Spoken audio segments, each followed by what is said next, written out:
Hey guys, Captain Cringemonk here with a brand new build in the new VAR league that we have.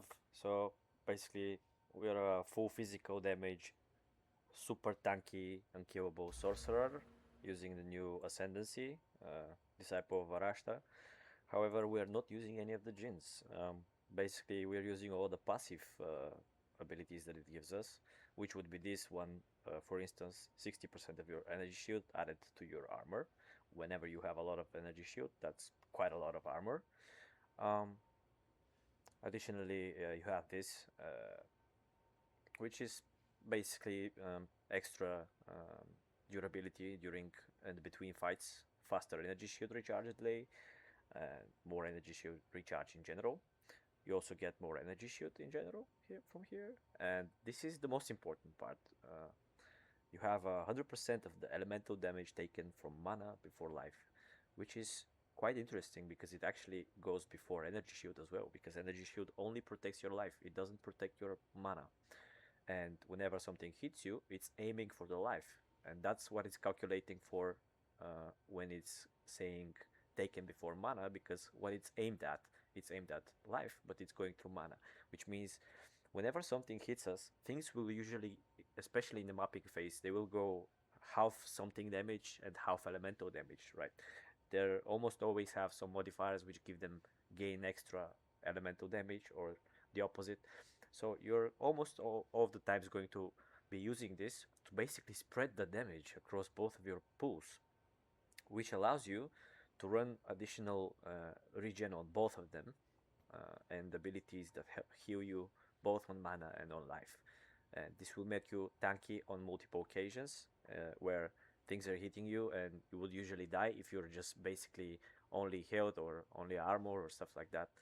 And the most important part here is that we're also running armor, which armor is applying also to house resistance and elemental to house damage and to elemental damage before being reduced by resistances. Basically, this build allows us to not sacrifice anything and be the most possible tanky without having any mana or life issues at all. Meaning, we are not running Zealot Sword, we are not running Mind Over Matter, we are not running Chaos Inoculation, we are not running Eldritch Battery. We don't care about any of those things, and we're still tankier than all of those builds combined. So let's show how this works. Basically, the most important part of the build is reaching this um, threshold of 240 spirit. This is super important for the build, and now I'll explain why. First of all, our main clearing ability, besides Bone Cage, would be Custom Critical. This will detonate that. A lot of the times this will just one-shot the entire cluster, or even the Abyssal mobs, rares that spawn from the Abyssal deaths. It will just one-shot anything whenever it triggers. We are running a lot of a lot of critical, so that this can proc a lot of the times pretty quickly. You can see even though I'm running, where is it? Even though I'm running super critical on my Bone Storm, you can see that it's still 32% critical hit chance. We're not running any super critical on any of our other spells because we don't really need them. We just need occasional crits here and there so that we can proc the bomb to detonate that quite frequently.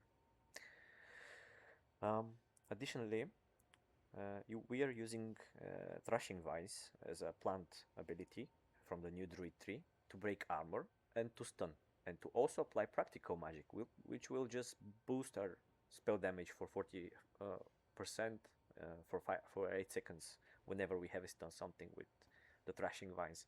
And since we're running stun on them, uh, and additionally we are running Thunderstorm with Dazing ability, concussive spells, it's going to allow us to basically always stun all mobs. So our rotation would be on mobs, would be Storm, plants, some of these bone cages, and something is just stunned immediately inside of them.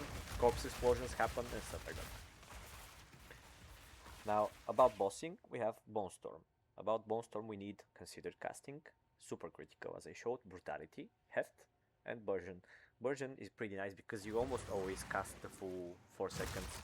Like, you just need to wait like 1 millisecond after the full charge is done, and yeah, you can see where look, boom, yeah, just like a couple of milliseconds after it's done channeling to the full to apply the additional 20% damage there, which is pretty important in my opinion. It doesn't really matter that much to spam the spell, so um, I don't think that's useful for you. It's not going to improve your DPS at all. So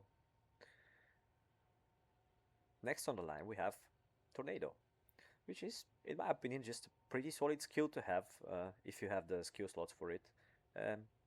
It's going to do some afflictions for you.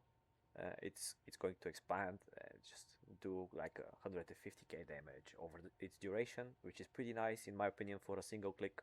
You can see its base damage is quite high. It just does damage, you know. It's pretty good in my opinion. You could replace this for anything you like. I think it's not viable. I mean, it's not that viable. I wouldn't say viable. I would say it's not that important for the build, but it's nice to have in my opinion.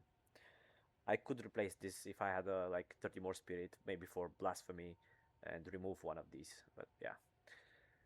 So now about our defensives. Our defensives are heavily relying on healing ourselves all the time. That's why we need Time of Need, which will, including the compressed duration, will like every 7 seconds we're gonna get like 500 life, remove all curses, which is pretty good for mapping in my opinion. 500 life is quite a lot for us. We're also going to run a lot of like life on hit, life on kill, some leeching here and there. Additionally, we are running the mana remnants to make sure that our mana pool stays high at all times, and since we are running Thunderstorm, we can allow ourselves to run Shock Conduction, which will always immediately shock enemies. Whenever it just spawns on them, it's immediately shocking them, and whenever we crit them, it's going to leave mana remnants. And mana remnants are pretty nice when you're always running out of mana, which is what's happening with Sorcerer most of the time. And this is how I solve completely all of the Sorcerer issues, including tanking or elemental damage with my mana. And it doesn't really bother me. I don't use any flasks during mobbing. I use like 1 or 2 flask charges usages on boss before being able to kill him. So I think that being said, we should also show a bit of the passive tree. Most of my skills are related to defensives. I have almost no physical damage except for these skills here. Like I think this gives 25%. Almost everything is just based on ailment threshold, based on my energy shield and additional armor and energy shield. I have a pretty nice cast speed here modifier. That's why I have this one, which is channeling skills deal more damage. But besides that, I'm prioritizing on energy shield, cast speed, and critical strikes. And that being said, critical strikes, I have like only these 3 and these 4 for critical strike chance, and it's still pretty much enough. Oh, and this one I could add to this one. I could also up if I had like 4 more stats attributes. I could add like here, and I could improve my critical strike like a couple of percentages more. But besides that, that's pretty much we have primarily mana regeneration and energy shield is what I'm getting for. Any cost efficiency that we see on the tree, we take. This is efficient casting. This is Mind Eraser. We are also allocating invocated efficiency for our, especially for our bone explosions. They become pretty busted with this one, and 10% cost efficiency is quite nice. Additionally, for our spells, we're using our amulet to allocate that. Additionally, we have this conservative casting here, and potentially if I had like more ideas how to improve this defensive of this build without running these passive trees here, I could run here, where is it, either more critical damage chance or this mental toughness things, which is pretty much OP, because you're almost always on low mana. Since people, I mean, the mobs are hitting you, and the point is you just keep regenerating through the mana remnants and your base regeneration as well. You're also running sacrificial blood here. You're gonna ask me why. The reason why is this is what's actually unlocking the build. Since we have our energy shield almost all of the time, by just spamming the spells, we're just going to have permanent maximum energy shield. shield. We don't care about that. And yep, you can just see how I just get healed by the time of need. We don't care about life, and that's why this just caps our third resource, which is energy shield. So we're just constantly on maximum energy shield, constantly on maximum health, and constantly on maximum mana using our mana remnants here. And finally, the cherry on top would be because we have 85% armor in combat, which is equals to like 1800 armor. And you can see here that 41% of that also applies to house damage, and 18% of that also applies to elemental damage. I have also all my resistances capped here. I'm not running Headhunter. We have our charms here for chaos damage reduction, because that's one of the things that could actually kill us. Stunning us also, and bleeding is also one thing we might be worried about. An additional consecrated ground on use. So that being said, I think we're on to show the mapping. Yeah, we're also running a couple of move speed here, just for the sake of being faster on mapping. Of course, this is a necessity in late game. You can see I'm also running focus alongside staff, and even though they're not that optimal yet, they're quite good for the level that I'm at, which is 93. So for the reason I'm running that is this: you can equip focus while building a staff. It's 50% reduced bonuses, but it's still bonuses. You can carry it in a slot which is usually taken from something else. So this is, in my opinion, quite a large buff. Basically, 1 point of investment from your ascendancy tree is giving you like 60% more damage, 40 more energy shield, and like 1 level to all spell skills, and 10% cast speed, 15 intelligence. It's pretty nice in my opinion.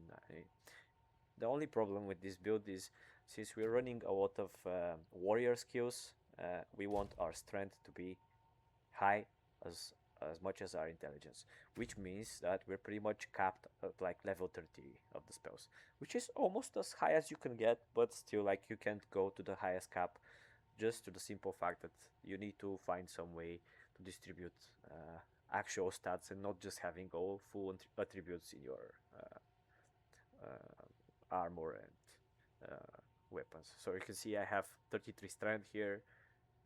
I have more strength here. No, more strength on my rings or something. Yeah, I have strength here. I mean, yeah, it's tough to get this build going, but once you get it, you will see now that it's pretty satisfying to look at and pretty satisfying to clear with. I'm just gonna do a random empowered map boss. Yeah, let's see what it goes.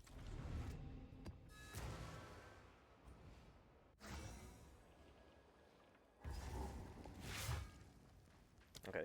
Yeah. Slaves to dogma!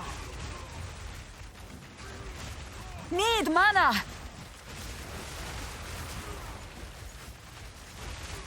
Okay, we have to not forget to keep shocking targets so we can have our mana remnants actually. Die! Forgotten! Boss just dies instantly. The moment that the plants start hitting them, the boss dies.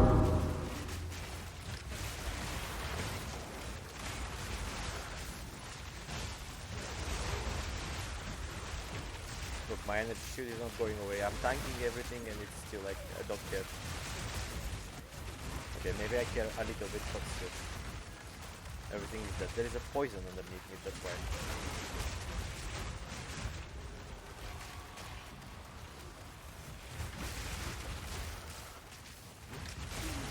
We must not forget to collect our mana remnants at all times. It immediately restores it.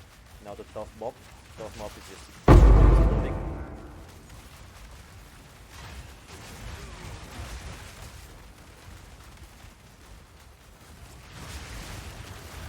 Okay, don't get stuck. That would be pretty anticlimactic. Okay, after we clear the abyss, so I'm just gonna skip over to the... Out of mana!